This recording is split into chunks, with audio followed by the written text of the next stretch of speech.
Welcome to Future Role Model, a podcast that praises being unconventional and redefines what it means to be a role model. I am your host, Natasha Pearl Hansen.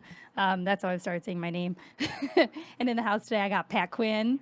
Hey guys, how's it going? I'm excited that I have you because we ran into each other on a rooftop, a week and a half ago? We did. It was a rooftop that was finished, though. We should clarify that part. Yeah, it wasn't wasn't just like a random a warehouse or something. Okay. Yeah, it was an actual purposeful rooftop. Mm-hmm. But I have this ever-going list of people that I want to eventually get on here or just like hang out with or get to know more.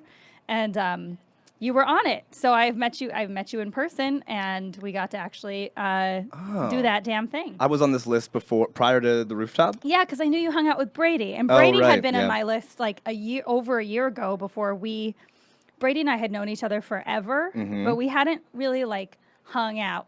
Had like the real one-on-one. Yeah. And he's now like one of your he's good one friends of my now, closest. right? Yeah. Okay, that's what I thought Only you took said. about a year to just rekindle that friendship. Well, there's something about you too, like immediately, like when we hung out on the rooftop. We haven't really hung out before that. You know, we'd done like shows, but right when we started talking, I was like, this person's so nice and like easy to get along with. You just have like a magnetic personality, you know? Ooh. I will say that off the bat, that you are a magnetic person. And when you said you want to do my podcast, I was like, yeah, we can just have a blast. It'll be so fun. Yeah, well, I appreciate that. That's a good, that sounds like a great quality to have. I hope that people think that. What, you kidding me? That's like the best quality that you can have ever. No, and it actually works in my favor a lot of times because there's so many times I should have died or ran out of money, and I just never did because people would just show up and help me find jobs. How's the death thing work? Do you know doctors? You're like, I need a heart transplant, and they're like, okay, maybe don't not. worry. Maybe death is a little bit too extreme, but if you ran out of gas on the highway, yeah. How many times have you run out of gas on the ever? Have you ever done it? Twice. Oh yeah. Yep, twice. I've had my car die on the freeway a number of times. Yep. I've been in That's a lot rough. of car accidents. Oh, okay, that's your thing. They were all within 1 year. Oh man. My first year. That's like Final Destination. Like you escaped the devil right there. Right? Wait, okay. Let's hear how many car crashes was it? How many accidents? Oh my God. It was probably 6. Okay. It was and I blamed it on the fact that my parents gave me a Ford Aerostar extended length minivan. Dude, they should have given you a fucking Porsche. No, this is their fault. It's their fault. They were trying to be, my mom got a new car and then she gave me her shitty minivan. I got that. Yeah? Yeah. You got a shitty minivan too? Mm-hmm. I got a, what was it called? A Sahara or Tierra? I can't remember what it's called. I almost said Tierra. Was it the flat face one or the cone nose? What's the cone nose? That seems like it's a death machine. I had the cone nose. What does that mean? I don't a even little know. bit. It looks like a spaceship. A little bit spaceship. Oh, it's kind of like an Astro type. Is that right? I don't know what there I'm talking was an about. Astro van. Mine was the Aerostar, but they were the similar. Mine was just like a regular Toyota Sienna. Oh, yes. That's what it was. And I had that for a year, and we ran that thing into the ground. Oh, yeah. So it was a family car, then it became my car. Oh, me too. Mine was it was one of those situations where I had to make my car cool. Yep. Because if I didn't, I would have just been the laughingstock of my high school. So I always had beer in there. Oh, that's the coolest. You I thought you meant maybe put some lights in there. You always had good music. You're like, no, I got people fucked up in my car. Oh my God. There were so many times that there would be high school parties happening. Mm-hmm. And it was older kids and we were waiting to see if we would get invited. Yeah. And back then it was just the Nokia flip phones. You'd get a text. Maybe you wouldn't get a text because there weren't as many cell towers. So we would have sleeping bags in my van and we would just park near the party and drink beer in there and prepare to sleep in there in case nobody invited us. I really appreciate that. That's the saddest but most inspirational story at the same time. You guys were like, you just wait long enough. No wonder I ran out of gas. I would just have the car running all fucking night. Oh, that's so cute. You guys got sleeping bags with you too, Sometimes just in we case. Would just camp out. Yeah. Well, at least you're being smart. Were you drinking in the car as well? Yeah. Yeah. We were drinking in the car, but we wouldn't sit in the driver's seat when we did it, just in case. Yeah. That's kind of cool in its own right. I don't know if that's a law. I don't know if that's part of the law. I don't know if you can actually drink in the car. Well, if the keys weren't in the, isn't that a thing you used to be able to do? If the keys were in the, is that what you just said? Keys in the trunk? Yeah, the keys in the, yeah. I heard this one thing somebody told me. I don't know if this is true or not either. Not that I'm out drinking and driving all the time. Right. My one buddy was like, if you ever get pulled over, this is what his lawyer told him. If you ever get pulled over and you're drunk, you take your keys out, you turn the car off, put your keys out of the thing, hold your keys out of the window so that the camera on the dash cam for the cop can see it, and then you just chuck your keys as far as you can, and then you get out of the car, and under your seat you have a bottle of unopened vodka right? And you pull it out, and then you show the camera and click it like you're like opening up for the first time, you know? And then you just start chugging the vodka because then they can't prove if you were drunk before or after that. That's such a bitch move. Unreal. That's amazing. How unreal is that? Oh my God. I bet you the cop will be like, you're automatically arrested. Like, Yeah. you just did 3 more things wrong. Yeah, exactly. Have you ever gotten a DUI? No, I haven't. No, me either. Yeah, knock on wood. Right? Knock on wood. Well, and I don't drink and drive anymore. Oh my gosh, I do it like every day. Like I came here, I'm hammered right now. I did it on the way here. Shit. I almost got us some beer. Well, Kind of sounds like a beer time. It does kind of sound like a beer time. Damn it. Is there an app for that? Saucy. Here, you know what? Is this live right now? Guys out there right now, listen.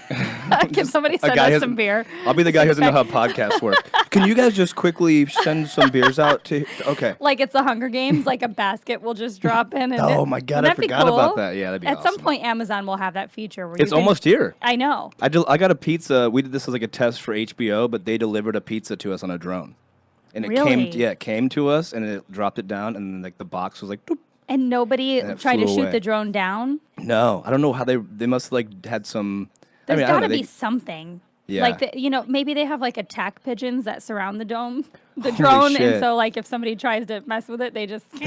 That's like old school plus new school, I know, right? That's right? like Game of Thrones plus like exactly. iRobot. That's awesome. I think there's something there. The pizza was freezing, by the way, so we haven't quite figured out the technology yet.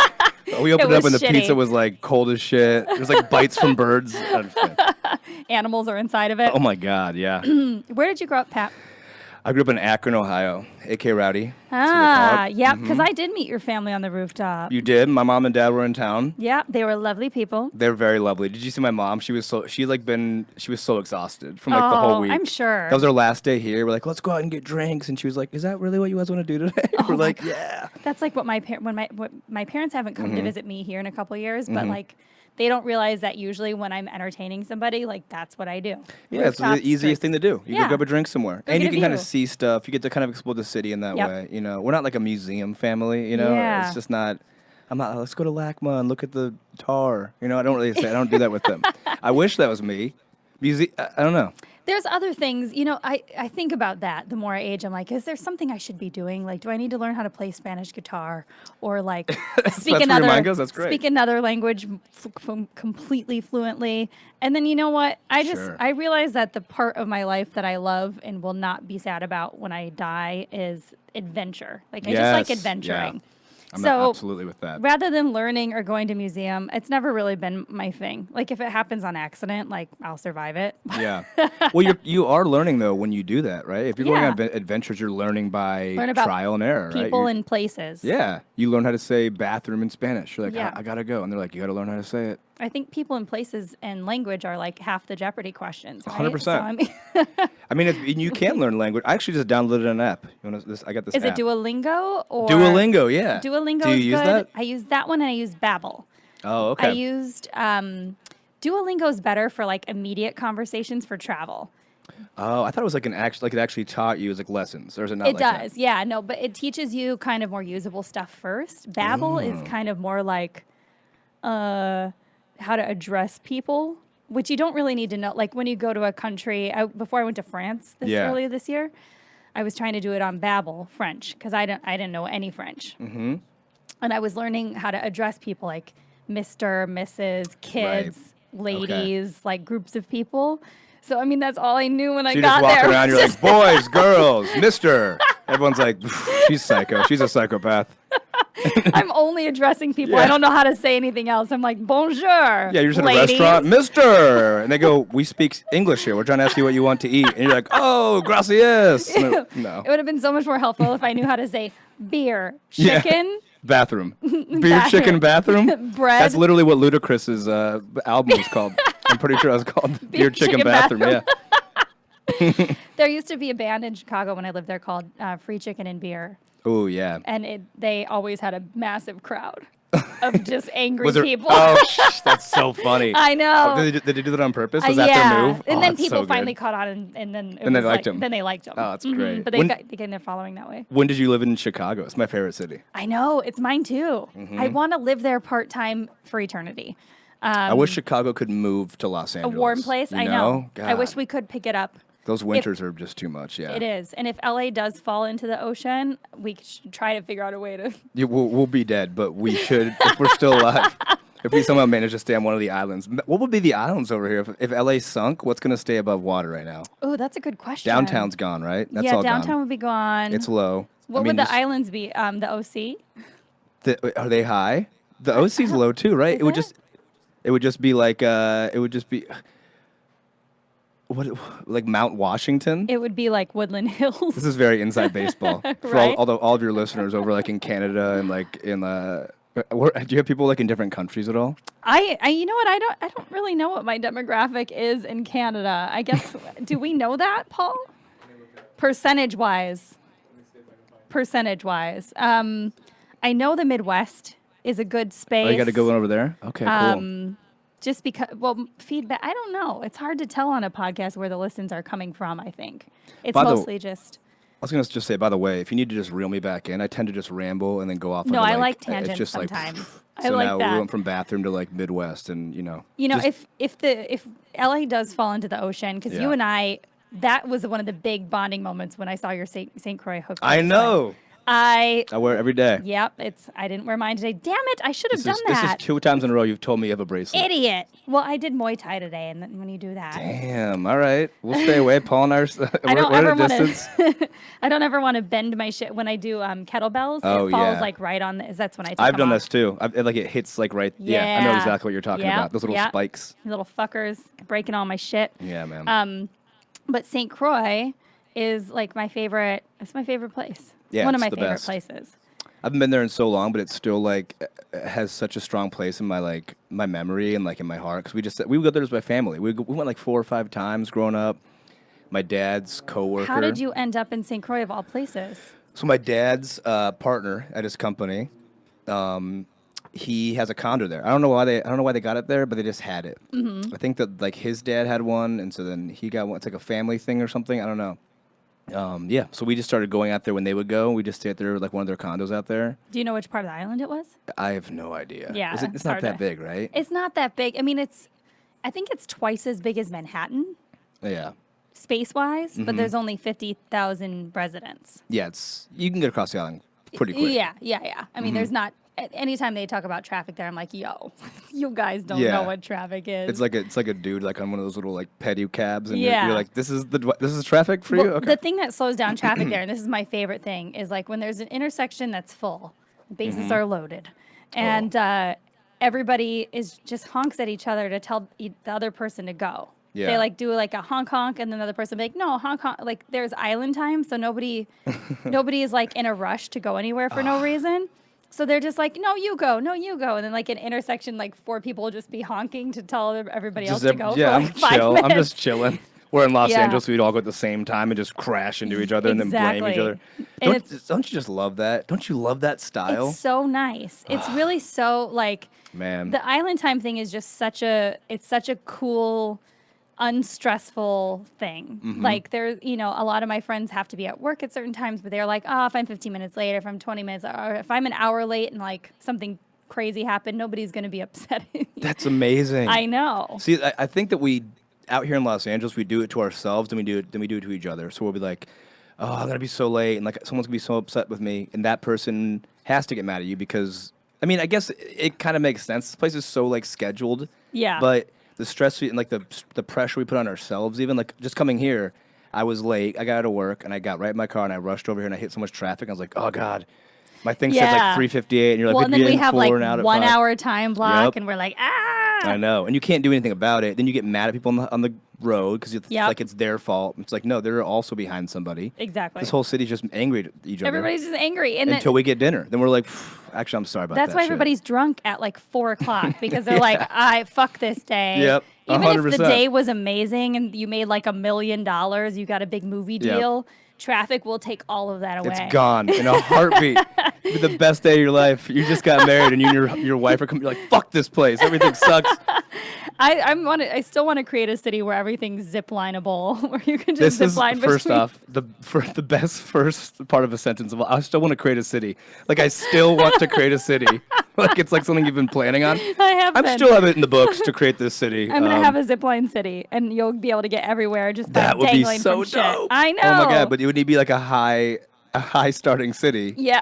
And you have to zip down, and once you get to the bottom, it's like you're fired. You're done. That's it. That's You gotta leave. the whole night is just you walking back up steps to start your day again. You're like, this is actually a pretty intense city. And nobody will ever get fat in that city because my it'll God, take it'd be you such a 4 fit. hours upstairs. Yeah.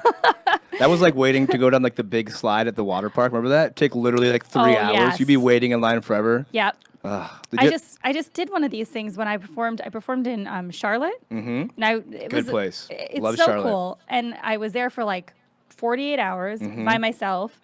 And I landed at like 7 in the morning. So I immediately went to this like zip lining, outdoor, what do they call it? Whitewater rafting place. And just What? like fucked around all day. I checked my luggage there. Yeah. And then like just zip lined and free falled and did all this stuff all And day whitewater long. rafted? Yeah. Whoa, this is a crazy I park. did it from 8 a.m. until 3 p.m. and then I went and checked into my hotel. It Oh my was god! awesome. You know what? Actually, my old roommate used to live in Charlotte, and he told me Really? about a ziplining place Yeah. that his girlfriend's dad owned. I wonder if it's the same spot. It's called the Whitewater Rafting Center. It's like their I gotta pride find and this joy. out. I'm gonna find this out. That'd be Yeah. crazy, wouldn't it? It's really cool. This world's so small. I know it is. Look how many things we've been attached to already. Like we Right? have so many little like small things that have. Oh, there's going to be more. Oh, let's find them. The little nuggets start little- to yeah. unravel. Well, and you're also from the Midwest. Akron, Ohio. That is one place I have not been. Oh my God, you're missing am out. I missing it is. everything? Yeah. I mean, we got good crack, violence. No, it's actually a good place. It's just such a. I love Akron. Like I'll rep it till I die. It's. I mean, I wouldn't have. I mean, you know, wherever you're from, I guess you're usually happy being from there. But I love that city. It's made me like who I am, and like I think I'm a fairly good person, you know. And I think that Akron's like it's just a humbling place to be from, you know. Yeah. I love going back there. My parents want to eventually move, you know, because they're both getting ready to retire. My brother also lives out here in Los Angeles, and one of the other ones lives in Chicago, and he might move to LA.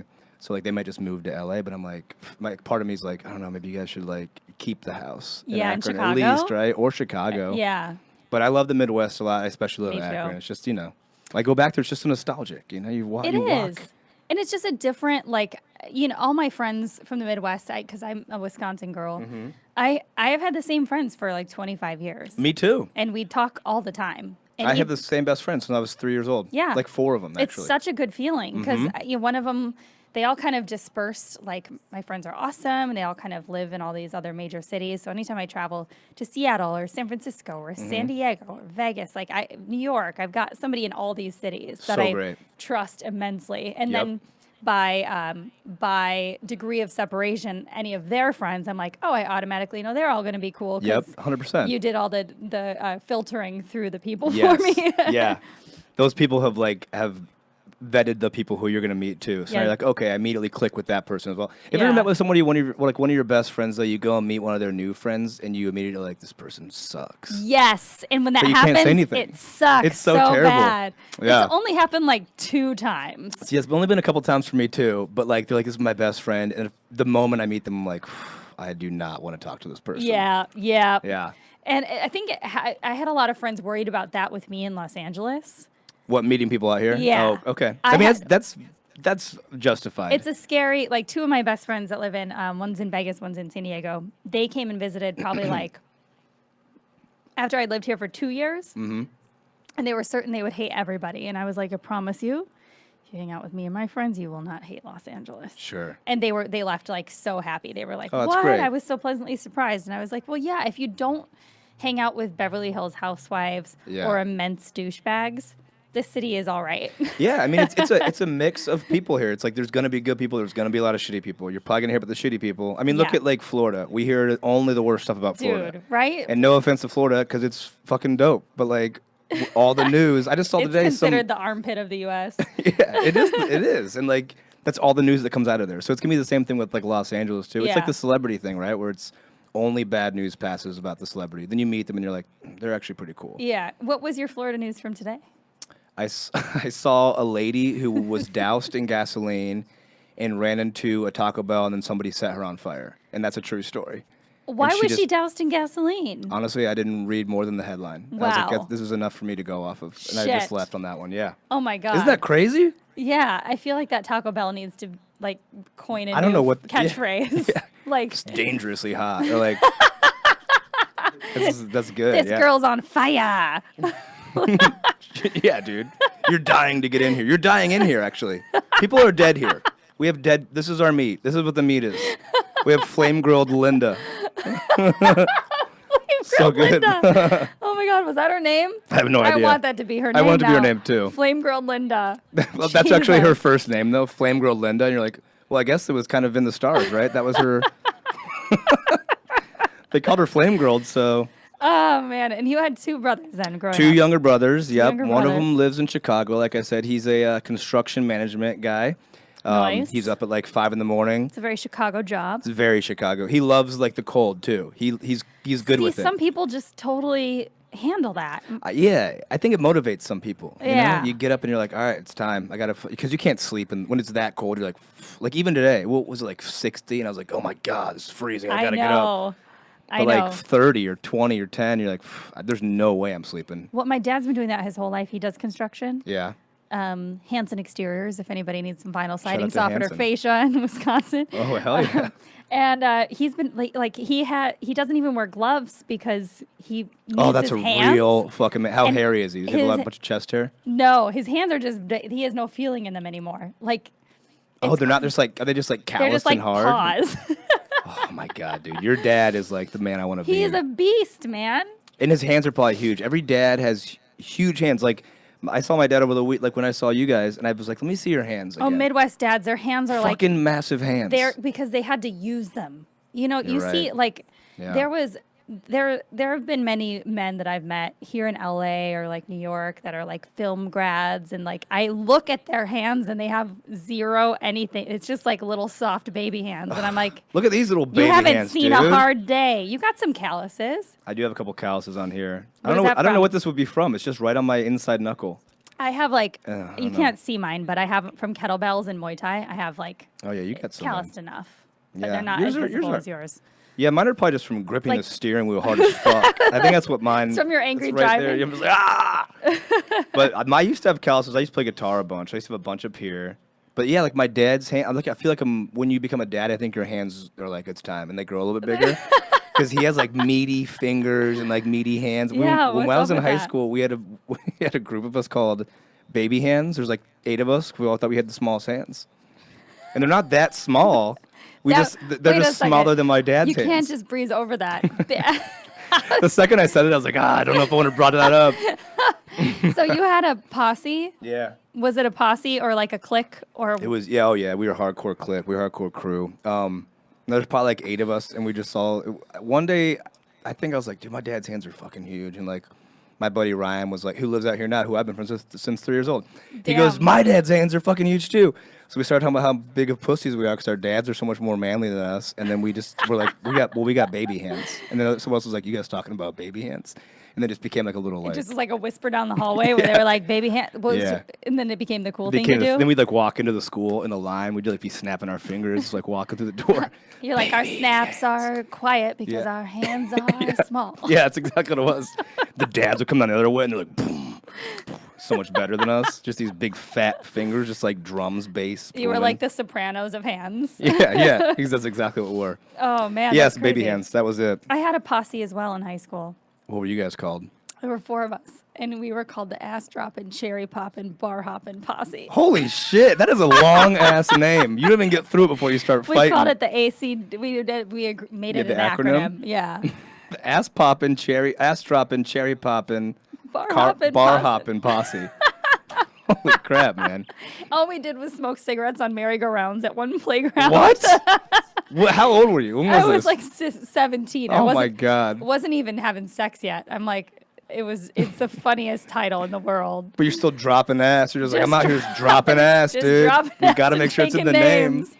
Holy crap, that's so wild. I know. That's the what you fuck? do when you grow up in those towns. You know what I mean? You're And just- I don't know. Yeah, you just name shit. You You name just name everything. shit and you go. I mean, like jumping on a merry-go-round, like you just said that. That sounds like exactly like the stuff we did when we were kids. Do you go find a park? You're like, let's meet Yeah. this park.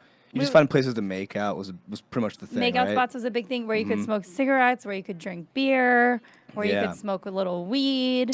Yeah, there you go. But it was all because there wasn't phones. It was like hey, you guys just meet us at like 4:00 at so-and-so playground. And then we would just all And then meet somebody there. wouldn't show up and you're like, we don't even know if they're dead. Yeah. You would have no way of knowing. But No, you're we like, wouldn't. let's just start drinking and hopefully we hear from them at some point in the next couple of days. Exactly. Like 1 in 10 of us had a cell phone. Yeah. So like eventually somebody would figure out that somebody was where.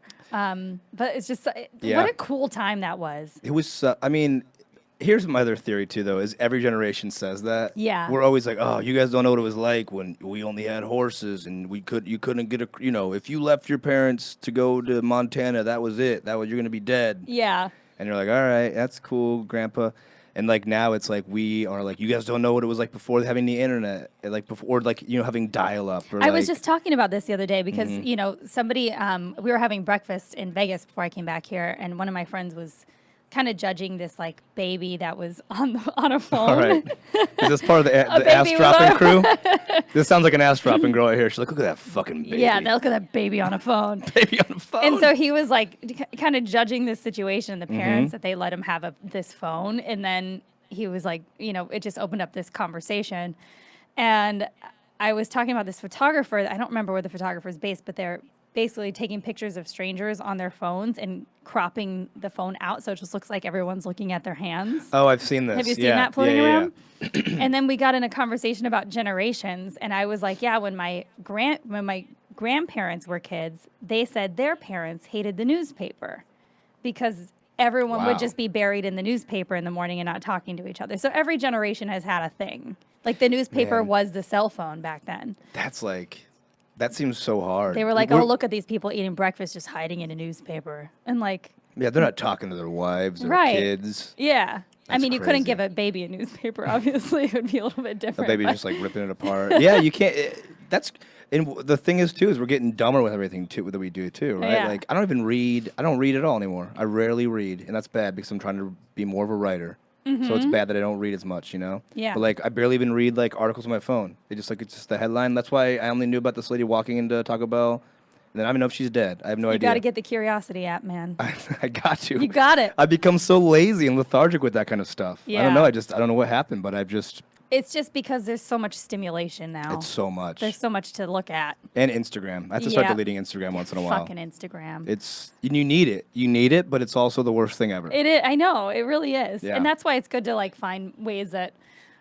I was just thinking about this over Christmas. I don't know if you do this a lot when you go home for Christmas, but do you book shows and perform while you're over? I produce one show every year that I do when I go home. I try and jump on a bunch of shows, but I do one charity show every year. Oh, that's and cool. It's really fun, yeah. Nate Craig does that in Madison, Wisconsin. Oh, cool. Every year. That's fun. And and usually I pack my schedule with so many shows when I'm home. And this year I'm like, maybe I should just have 2 weeks where I like don't do that. That'd be awesome. It'd be nice, right? It'd be crazy. I mean, that'd be great. It feels weird. When my parents came into know. town, I kind of did that. I didn't do a show for like a week or so. It feels really weird. I got back on stage and it was like I was doing my first show ever again. I know. It's like your bones are crunchy. I know. It's exactly what it is. Like everything got like hazy. I was like, I'm not ready. So what was growing up in Akron like for you with your brothers? Like, what did you guys get into as kids? And were you a performer of any kind? I mean, there was always like, it was just kind of finding the fun. That's what we did back then. My parents took away TV from us. I think either something happened or they just didn't want us to be like obsessed with TV. Right. So they took away all cable. We only had like the 5 basic channels, So it wasn't really much to watch. So we it would was just make our own news. fun. Yeah. I mean, there's so many times I would like just sit in my room. I used to paint and draw hours a day. Like that's what I was too. doing. Oh yeah. My mom has all my books still. She has like 20 like sketchbooks under her bed. That's awesome. Yeah, that's what I did forever. I just sketched like 4 hours a day, every day. And I went to art school and going to art school with it.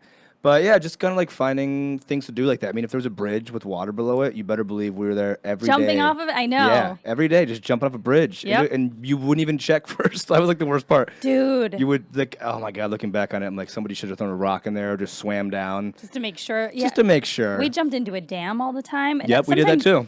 Sometimes we wouldn't even have swimsuits with, so it'd be like in a tank top and we'd borrow like a guy's pair of cargo shorts. I don't know how that thing never sucked like one of our legs in, dude, because it was like we'd be in clothes that were way too big for us. It's just we just did so much. We took more risks back then, right? Yeah. We didn't have like ways. We didn't have a Yelp. Like, does this dam kill people? We're like, no, we'll just find out on our own. Yep. We'll find out. But yeah, it was just that. I mean, it's kind of probably same to Wisconsin. We just kind of would go out. You have your friends are your best friends. You just go out and like get food with them every night, or hang out, draw, chill out a lot more. I mean, Did you do any like farming or work any odd jobs? my dad is like a big yard guy, like any Midwest dad, you know? Yeah. So like at like 7 in the morning, sometimes he'd walk in and like smack me. He's like, "Get up, we're doing mulch today." And I was like, "Oh fuck." And I couldn't go if I didn't like. I would walk downstairs in the like in my summer. I'm like, this is my one time to be at summer, you know, and like nothing to do. Mm-hmm. And then I'd like walk in the morning, and there'd be like a laundry list of things that he had like laid out. And he's like, if you don't do these, you don't get to eat dinner. He didn't say that, but like he'd be like, if you don't get these things done, then you know you're in trouble. So it wasn't like necessarily farming, but it was making sure the yard. Like to this day, he'll send me photos of the yard, and he's really proud. It's like a big backyard, and it looks beautiful. He'll like cross hatch it, you know, with his tractor. Oh, so yeah. that you can see like That's an art form. it's really good. Yeah.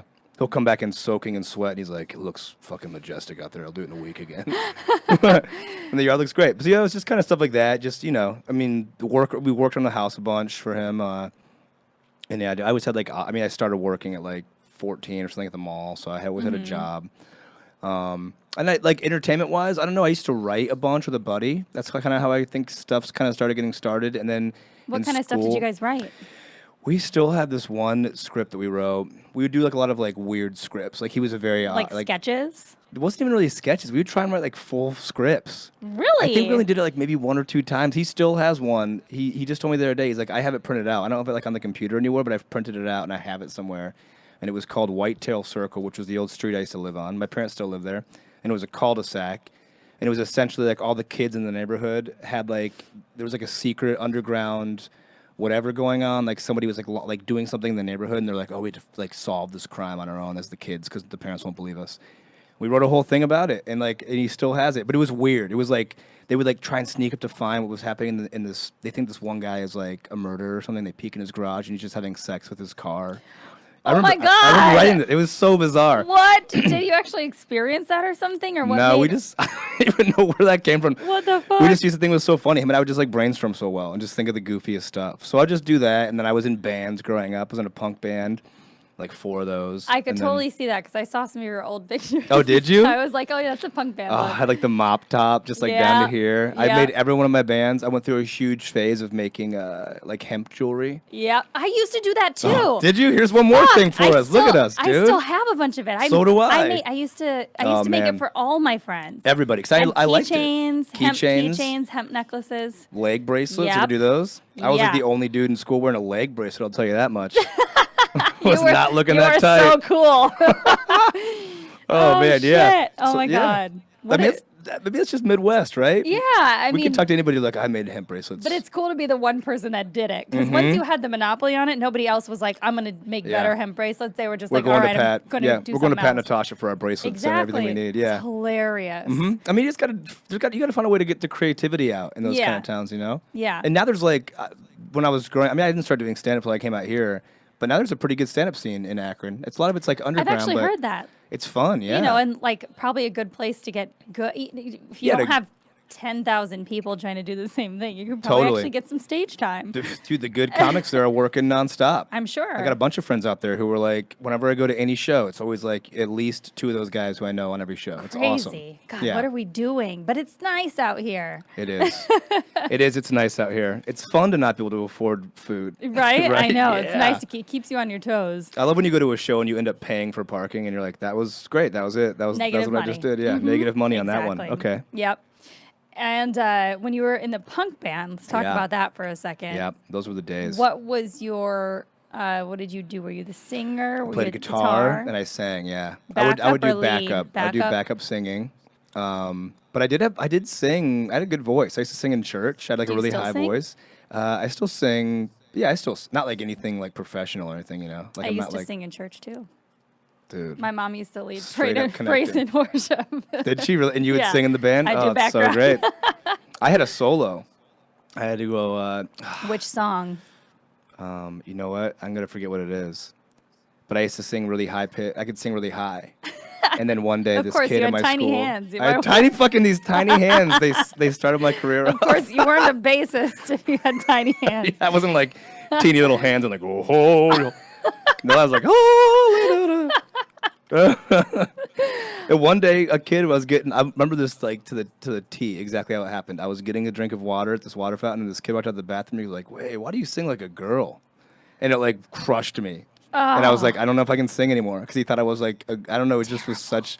How shitty is that to like even let that affect you that much? Like today, now you'd be like, yeah, I am a strong, independent man. And you'd be like, yeah, you're proud, own it. But back then, you're like, that was like the worst thing you could be called. Yeah, as a dude back then. Yeah. Yep, you're so right. Yeah, it's funny. I'm still really good friends with my choir teacher. He comes to all my shows when I'm in the Midwest. Yeah. That's just small towns, right? Because I know my choir teacher still. When I go back home, she comes to my shows too. Nice. Shout we're out like to Miss living Ball, little dude. parallel Midwest lives. Oh man. And so we really are. When did you start feeling like performing was going to be like perhaps your thing? You know what? My path is a little bit more different. I think like in my head, I always wanted it to happen, but I was like, I'm just gonna let it. Like it's if it's supposed to happen, it'll happen. It's such a shitty way to think about that. Yeah. But I used to like I did a bunch of plays growing up, and I would like it was like in our student film stuff. I would do all that. But never did stand up. I was just always pretty funny, like in classes and things, and like in my groups. And I was always like writing sketches and shooting things. But I never had thought about stand up comedy or really even pursuing anything like that too much. I always like wanted to act, but when I moved out here, I got behind the camera and I was like, okay, this is pretty good. I like this too. And I had seen like the processes of casting people and a lot of friends who were doing things, and like I saw how hard that these industries were. And I'm like, I'm just gonna be behind the camera. It feels like it's a little bit easier. And then I lost a bet to do stand-up. And so I went, my first show was at in the Belly Room at the Comedy Store. So no way. Yeah, full circle because I have that room now for a show. But so I lost that bet and I went and did a set. And there's just like a bringer show up there. And it went really well. And they're like, you got to come back next month. And I was like, all right. And I started doing stand-up like once a month, being like, yeah, this is it. I got it. You know those days. Like, this is pretty easy. I'm just gonna do, and you think you're crushing, but like in hindsight, it's probably like, pretty rough. But then I just kind of got hooked onto it, and I started loving it, and and it's that the feeling. You can't replicate that. Yeah, exactly. Well, when you were leaving high school, going into college, like what were you aiming to do in college? I was so lost. I mean, like into college, I went to 3 different colleges. So I started off, looking for the right ambiance. I needed the vibes were off. Yeah, the vibes. No, I started off at Ohio University in Southern Ohio, but there's just nothing around. And so we were just drinking a bunch and like partying. And I was in art school just because I knew I was like better like at doing something like creative than I was at anything else. I was not like high school was rough for me. I had a hard time keeping my grades up just because. Were you a partier or were you just didn't feel not like really caring? I mean, I didn't party hard or anything like that in high school. I just didn't really really retain for me. I guess I just didn't really care as much. I tried, and once I really started trying, then I did better. I think I ended up graduating with like a 3.4, which was great. That's not bad for not trying most. But no, I really tried those years. But in the beginning, it was really. I mean, like I had like a 2.3. It was like tough for me for a while. Yeah. I probably just didn't apply myself. I mean, looking back on it, I probably have had ADD for my whole life, like bad, so I really had to like apply myself extra. But then I went to college. The only thing I knew how to do was like do some art because my art teacher just let me do whatever I want when I was in school. She was just like, just do whatever you want, and don't worry about the projects I assign. I'll just grade you off what you turn in, which was awesome. She like really empowered me because she could see that cool. I was like, she was amazing. What was your favorite medium? I really liked acrylics a lot. That was really fun. And then we started doing like some like sculpting and stuff, which I really liked. That got kind of cool. Blew some shit up in the kiln quite a few times. I used to do that too. Yeah, because you forget. Yeah. Oh, God. I used to make giant penises. Yeah, of course. Put them in the kiln, and there would be just like a piece of the nutsack that would have like ruined somebody else's project. They're like, this bust of my mother has a nut on its face. Your thing's just blowing up. Just any of my extra clay, I would just make a dick and toss it in So there good. and not hollow it out good enough. Yeah, you were born to be a comic, huh? They're like, who put the dick in here again? Natasha, is this your penis? Your penis blew up. That's the hardest medium. That's got to be like one of the hardest ones because it's such like such a testy medium. Like it can always mess up. Even when you put it away, it's like you got to spray it down, get it all wet, and then bag it up. And then when you pull it back out, you got to like there's always bubbles in it. It's always gonna get fucked up. Shit. Yep. That's a rough one. Yeah, so I really liked that. So anyways, I went to college and I went to OU and I was doing all the art stuff there and I wasn't really working out. And so I left there. I went to Ohio State and I kept doing art and I was like, I don't know what I'm going to do. So I left and I went and worked in construction for like a year, which was like, that's the hardest shit. Yeah, it was really so is. rough. My girlfriend's dad had a construction company, so I worked for them. And that was like, it made me, I was like, I got to get back into school. Like, this is fun, and it's, but it's so hard. And it can be good money. Oh my God, I've never made that good money still to this day. I was making the best money I made when I was like 22. Well, and also your cost of living is Akron, Ohio. I was living at my parents' house. I was in the basement. It was awesome. Oh God. Yeah, you come home and there's dinner ready, and you you're don't appreciate that at all at that age. I did not appreciate it. Dude. Yeah, it was so great having that. And so then I went back to school. I stayed in Akron, finished up there. But I still even when I was... in art? You finished in art? I minored in art, and I majored in, it was a communications degree, but it was like film and TV studies. Okay. And then I just was like we had like a really like a well-renowned radio station and like a TV station, like student run. That's kind of cool. It was really cool. So I was in there like nonstop. You had to like have a key card to get in. You can go in there like whenever you wanted. It was open all night. We were fancy. It was nice. It was like it was like one of the better, I think it was like #1 college radio station in the Midwest. Like you could like pop on there. And I'm sure our college, I went to U of M in Minnesota. Oh, cool. I'm sure we had a radio station. I wish I would have known that was a thing. Oh, yeah. Just it was such a great way to get some creativity. It was awesome. Were you doing announcer stuff? I was doing a lot of the segues. Oh, so it'd be cool. like, welcome back. And like do things like that. Before there were actual sound effects, just you and like a synthesizer. It was so dope. I won an award. We had like a big award ceremony every year, and I got a trophy. They're like, you win. And I was like, oh, I felt so cool. It was like my first accomplishment. You got to find some of those old tapes. I should go back and find my reel from that. Find it and send it to, because I had Tema Saul on as my recent guest, and she played Gollum when she was 16 in a play. Oh my God. And she found me the tape and sent it to me like the other day. And I can't wait to just post a piece of it. Oh, hell yeah, that's so good. Throwback to Tema before she became Tema. Back when she was just a creature of the caves. And you're like, oh yeah, then she starts playing whatever, the mandolin or whatever. That's great. Oh yeah, and so what got you to decide to move to LA? So my cousin lives in Santa Barbara. Okay. All right, he's from Santa Barbara, and I came out here to visit him and his wife, who were they were gonna get married. So I came out here to visit, for their wedding, and I think I was like a freshman or sophomore in high school, and I just fell in love with like the culture of like Santa Barbara. I'm like, it's so beautiful, so chill, so chill. So I was like, I'm gonna be a surfer. That's what I'm gonna be. So I thought that's what I was gonna do. I was like, I'll just be a surfer. I was in surf club. I joined surf club in college, which was like, it was just an excuse to drink. We go to like the beach like once a year. We're like, let's go to North Carolina and surf. Right? It was such trash. I'm like, where did you even practice in Ohio? North Carolina. Oh, in North Carolina. We'd take one trip a year to North Carolina and. Where in North Carolina? Outer Banks. Okay. And actually, the one year we went there, it was kind of popping off. Like, it was the first time any of us had surfed, and it was like 4 or 5 foot waves, which were like, that's fine. Yeah. And that's like massive for somebody who lives in Ohio. It gets a little bit big on the Atlantic. Because I lived in North Carolina for 5 years when I was a kid. Oh, cool. And my parents did construction in Surf City when there was hurricanes. Nice. Oh, yeah. So, which Surf City actually has the lowest surf on that side of it. It was is that right? It was like really, it was great for like boogie boarding. Oh, they're just really hoping. They're like, if we call it Surf City, maybe the waves will happen more. It'll come. But yeah, so I know a little bit about North Carolina. North Carolina's awesome. It's That's like the Midwest destination vacation of anybody from the totally. Pile in the van. Everybody's just driving to Outer Banks. Yeah, it was affordable. Kitty Hawk. It was so great down there. My parents still go there. They all still do vacations there, like once a year. Did you also have the type of family that would just power through that drive? Yep, like mine 16 would? Hours. Yep, 16 hours. 16 hours, you sit in the back. Yeah, someone would be like trying to throw up. You're like, I'm going to throw up. We got to switch seats. You're like, no, you're lying. We just you're have lying. to go. Yeah. And somebody always had to pee. My dad would get so mad. Because like the second the car would start, like we would in the back, you'd be like, I gotta pee, Dad. He's like, we just started driving. He's like, get on the same pee schedule. I remember one time we had like a can in there. He's like, everyone's peeing in the fucking can. We're not pulling over. We just started. You're pissing in this bottle of water. And we're like, all right. You rehearse all year, peeing in cans just for that trip. Just to get ready. Yeah, because that could be a deadly slice. Ooh. That could be the end of your life right there. Yeah. Mm-hmm. That could be definitely the end of your penis. Yeah, that ends the end of your penis. Yep. It's gone. So you surfing, and then you fell in love with Santa Barbara. Fell in love with Santa Barbara, and then so then I don't want to go long story. I'll just do long story short. That I was walking through our student union one day, and this guy was like standing outside, and he just had Mickey Mouse hands on, like outside one of the rooms, and he's like, "Hey, come on in!" And like I was like, "Well, I got to see what the fuck this is." So I walk in and I sit down, and it was this Disney internship program where it took place at Disneyland in Los Angeles, and I was like, "That's all you needed to say to me. Like, I'm already in." And so you had to apply to this thing, and it was like, it's prestigious kind of, and it's hard to get into. Yeah. So like me being nervous, I was like, I sent my stuff in and I didn't hear, so I'm like, I need to do something better to make myself stand out. So at the time I had so many piercings, like my nose, and I was like a punk kid, Took all my piercings out, so I looked like a presentable man. I combed my hair. I waited till my whole radio station was like closed. Everybody was gone at like 3 a.m.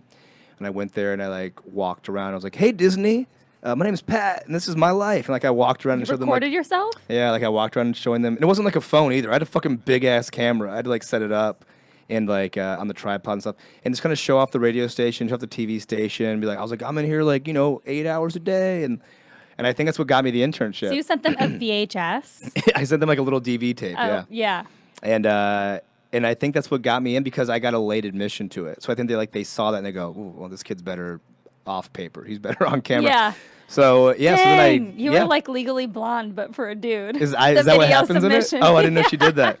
She does it for Harvard, though. It's obviously not a thing. I always get Legally Blonde and Never Been Kissed mixed up. Because I don't know if I've seen either one, but I think I've seen both. You but probably have know. in like some way, shape, or form. They're all romantic comedies. I'm a sucker for rom-coms. I know. I'll watch them. I know. I'll watch them alone. And I'm such an emotional fool. Like I'll just sit there and be like, God, dude, I feel like this is so real. That's adorable. Like, yeah, I'm such a little loser. Yeah, so then I got in a car, drove out here, drove across the country. I've done the drive like 4 times now or 5 times. I really like it actually. Yeah. And and then I just started working at Disneyland, and then I got fired, which is another story. It's a whole other long story. What happened? I just gave somebody a free drink, which you're not supposed to do. So Like a soda? Like a soda, which Fuck. yeah, it was rough. It was a rough one. And you would have thought I got fired before because I went on Jimmy Kimmel and we sat in the front row and they started talking to me in the beginning and found out that I work at Disneyland. And then I was like, I forgot that like ABC owns Disney, and I was like talking shit, making jokes about like the program. I was like, yeah, this place sucks. And they're like, nobody ever found out about it. Nobody fired me. Like that was an immediate like, okay, you just talked shit about this company, right? Who's the parent company of like 50 Everything. companies. But yeah, I just got fired for giving someone an orange soda. Oh, that sucks. Yeah, but it was kind of a blessing in disguise because I stuck around here. I had a friend who lived in Orange County, so I went and lived on their couch for like 4 months, 5 months. How old were you around this time? I was like 22 or so. Yeah. Yeah, and I lived on this couch, and I worked at BJ's, which I could walk to in downtown Huntington Beach. And I walked down and started learning to surf a lot because I was living right by the beach there. I was like 2 blocks. It was fucking awesome. Did you think you were going to go pro surfer? Oh, man. I would walk down there with my board, and I would look at the ocean, and the waves would be like firing, and I'd go, it's too small, and like walk back because I was scared. Oh, my God. And then one time I was out there, and this guy, I was surfing, and I was still like learning a lot, and I must have taken this guy's wave. This was like a big Italian dude. Like he was like a guy who you're like, I don't even know if there's a board that can support this man. Like, and like just the hair alone, the weight of the hair on his back would have sunk a board. But he was floating on it, and I must have taken his wave, and then he splashed this wave at me, like he splashed water in my face and yelled at me, and I was like, I think that's gonna be the retirement for me for a while. Wow. So it was so scary. It was like Don Corleone being like, you fucking yeah. So yeah, that's where I kind of like got more into the surfing stuff. Then moved to LA, and then like all the once I started doing stand up, I kind of canceled out a lot of the surfing. What age did you start doing stand up at? I was 20. I was late. I was like 27. I was like 25 when I started. Were you? Mm-hmm. Oh man, yeah. So not that early. I mean, that's kind of. Yeah, there's advantages and disadvantages to either side, right? Yeah. Because I think that at this point we've experienced a lot of stuff without having to think about it from like a critical comedy standpoint, right? Right. Where it's like now you can look back and be like, okay, that was funny for this reason. But I've noticed that my style of comedy has changed since it became more of a career, became more of like there's structure to jokes now. There's like these certain things, and I don't know if it's like it's been hurting me or not, but like I used to be I feel like I was just naturally funny. I could just say whatever I wanted and get like a much bigger laugh, and now I like think about stuff and I'm like overthink it, I think. Yeah, I mean, I do and I don't do that. I mean, for me it's more like I am such a storyteller that I end up writing on stage. And so when I'm writing a new, like, massive chunk, it's so overwhelming that I have to just talk about a bunch of stuff and see what sticks, and then I can, like, hone it down. I do a lot of the same. I don't do, like, what a lot of people do where they sit and write, like, everything out into a notebook. Like, I'll make notes, but I don't write I don't write it out verbatim. You're not like a Seinfeld, where he, like, writes the whole... No, I don't write it out verbatim, not until I have it, like, down and I'm going to perform it somewhere. Yeah. But I mean, that's how I am too. Like my notes are on my phone, and I'll put like a little like jot down, like I'll put like a little, I have like a little symbol I use, like a little emoji, and I know that's a joke when I'm scrolling through my phone. Oh, yeah. And it'll say like blah, blah, blah, and then I'll go on stage and I'll just kind of write it out while I'm up there and Yeah. record it and then go back and listen to it. Yeah, that's what I do. And hate my voice and then write it down. You want to know what I do? I email myself with the headline or joke in the title, in the subject, and then I just, when I'm about to start a show, I just Google, or I just look at my email and I just write a that's a joke good and idea. it all pulls them up. Oh, Everyone's got nice. their own theory of how they do it, but it's the same shit. Yeah, it is. It's the same thing in the end. It's Yeah. all just like there's no, for the most part, a creative mind is just so sporadic. Yeah. It's just whatever works for you. Exactly. You know? And how long have you been doing stand-up now? It's been like 5 years. 5 years? Yeah. Okay. I'm You're so in a bad good with dates. space. I'm so bad with dates though too. I don't really. So about 5 years. you're 32? 33. 33. Okay, I'm 34. So we're roughly the same age. Yeah. We started nearly around the same. We're like the same person. I know, we're the same, This is exact crazy. same person. Next year's gonna be my 10 years. Oh wow! How fucking Congrats. crazy is That's that? awesome. Yeah. How do you feel? Good. I mean, I'm glad I have my comedy special done. I just need to get it distributed now. So Congrats. It's in Vegas, right? The Vegas one? Is that where you no, the one I shot on my wedding day. did? Oh, that's right. Oh yes. Yeah. Yep. So This that's is in so the great. works. I think that's when I first first just started following each other on Instagram is when it first happened. And I Yeah. think we did a couple of shows together. But I remember that was like one of the first things that I saw from you. And I was like, oh man, this is crazy. I know. This is a wild A lot one. of people have been hitting me up since then, but I'm glad. Everything's a process. Like even if you know where you're going to put something, like getting it edited and getting it to the way, like the parameters that they need it is just a process. But I shot it in June, and now I'm like in the process of trying to just get a new 30, Yeah. which is so much work. Which is why I'm flying to Vegas every week so I can like have It's a so space cool to you work have that it out. spot. Oh man, that's so great. Man, it's tiring, but it's I'm sure good. it's tiring, but you're gonna come out and do it. I Sometime. can't wait to. I've been to Vegas in forever. Oh, it's just such a fucking great city, especially It's when so you much start fun. getting to know actual locals. Like that's when it's fun because Yeah. it's not like you just go to Vegas and you like blow all your money. Yeah, And you're like, let's party. You like know about You some got really hookups good and places shit. for dinner. You Yeah. have hookups. You got your peeps. Oh man, there's this one spot. I'll try and figure out before we go, but I think it's like connected to like a Days Inn or something, and it's like a little restaurant. You would just think it's shit, and it probably is, but it's like a steak dinner with like a couple sides and a beer, and it's like $9. What? And when I went there, it was good as hell. It was off the strip a little bit. It was like Dude. amazing. I'm I'm game for that. That's a Midwest. Such a Midwest thing, Dinner. right? You're like, let's go to the Days Inn and get a steak dinner, hun. Perfect. Oh my God. Now I know where to take grandma if I ever bring her out. Oh yeah, she'll love it. She'll love it. So wrapping up here, what do you Okay. got coming up that you're excited about? I mean, it's got a bunch of shows always coming up. I am excited because this isn't really like anything stand-up wise, but I just finished my first pilot, Yeah. which has been like, thank you, yeah. You It's filmed the been- whole thing? Oh no, sorry, we wrote it. Okay. We wrote it. Yeah. My buddy and I've been writing it for like 10 months now, and we're starting to get some meetings from it too, which is really great. Yeah. So I'm pretty pumped about that. Even if it just leads to more writing, I'm excited for that. It's a That's good thing to great. have because I have a couple writing partners, and it's nice to have somebody that keeps you accountable. Yeah. You know, whenever I have something that I'm working on and I know there's deadlines, like Yeah. I just write constantly. Yep. And if it's just me to my own devices, I'm just going to write my own shit, which is just going to become my stand-up. You Yeah. know? Yeah.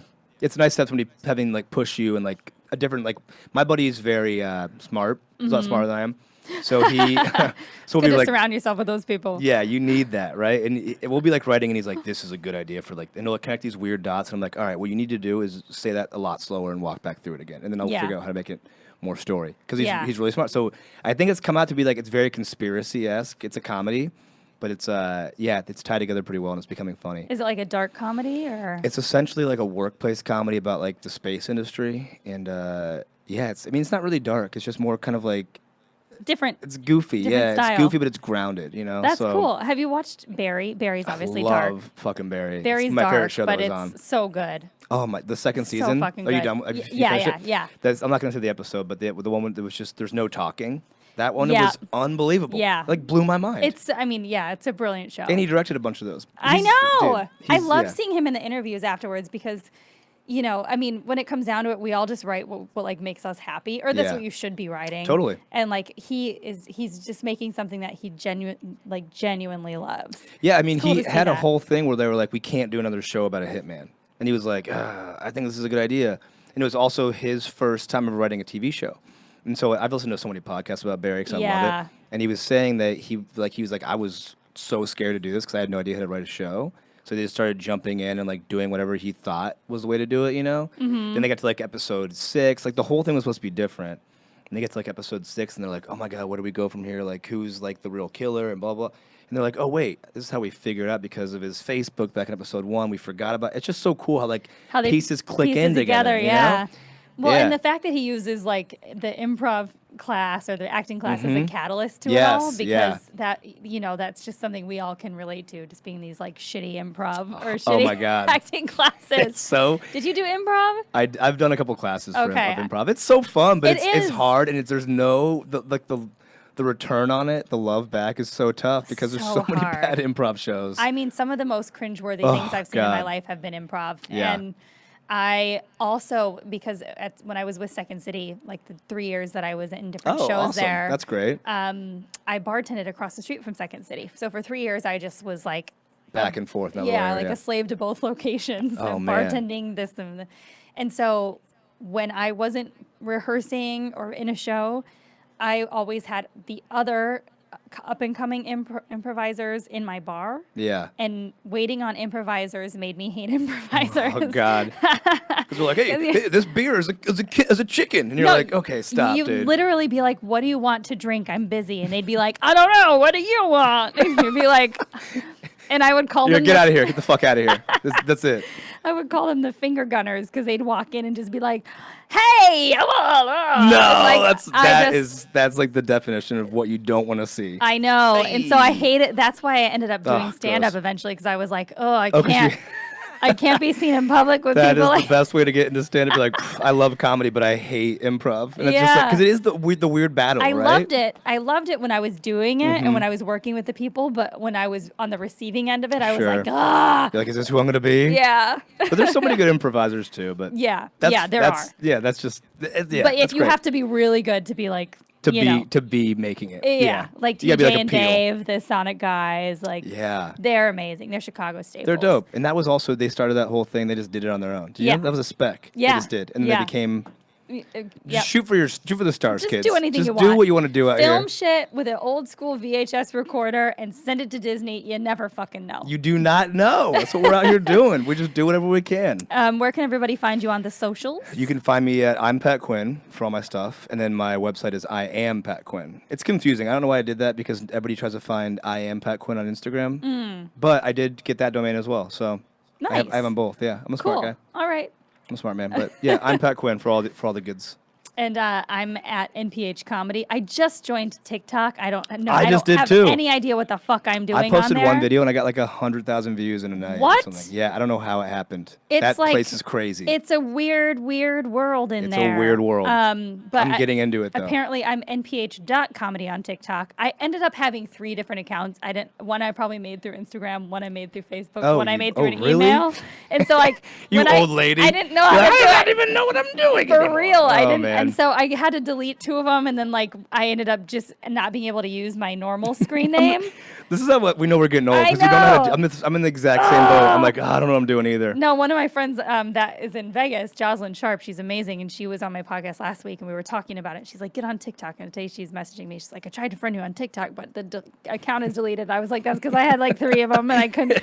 I almost broke my phone yesterday because I was so funny. upset. So what is yours? Natasha NPH.comedy on TikTok. NPH.comedy. NPH comedy on everything else. I think mine on there is, it's just Pat Quinn, but it has 2 T's. It's Pat Quinn. That's what it is. Oh, okay. PATTQUINN. Gotcha. Let's be friends. And I'm only following 3 people. I know. I think I'm following 6. I don't know how to find friends. And then all upcoming tour tickets for Vegas. I have to put my armed forces on there, but nobody can really come there unless you live on the base. So I guess it doesn't really count. But I do leave for overseas. When your episode comes out, I think I will be in Spain or Italy. Oh, wow. I'll be in Portugal. That's right. We're going to do that. I forgot about that. Oh, my God. We're going to be neighboring. Oh, if there's any way we can link up, that'd be dope. Yeah, we'll have to figure it out. You're doing the army shows, right? Okay, that's awesome. I'm just there. I'm emceeing this event. I do it sometimes, like around different places. That doesn't suck at all. It's pretty cool. Okay. It's fun. I mean, it's essentially just me with a headphone on, like a headset on, just roasting people for like 5 hours a day. It's pretty fun. Yeah. That's great. Yeah. And we're gonna do a St. Croix. St. Croix. Oh my God. I already talked to the venue. I cannot wait So for that. we're gonna I get keep that thinking going. about it. I love it. Yep. I'm so excited for that. Done and done. Any closing remarks? I just think you're a wonderful person. I'm glad we got to hang out and get to know each other better. This has been very fun. Likewise. Maybe we should go get some beers. Ooh, lovely. That could be worked out. Okay. All right, cool. Bye. Bye.